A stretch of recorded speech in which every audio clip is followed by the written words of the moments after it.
விழிகளின் அருகினில் வானம், வெகு தொலைவினில் தூக்கம். இது 5 புலன்களின் ஏக்கம், என் முதல் அனுபவம்.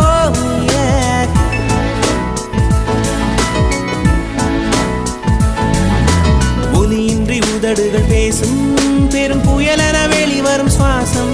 ஒரு சுவடின்றி நடந்திடும் பாதம், இது அதிசய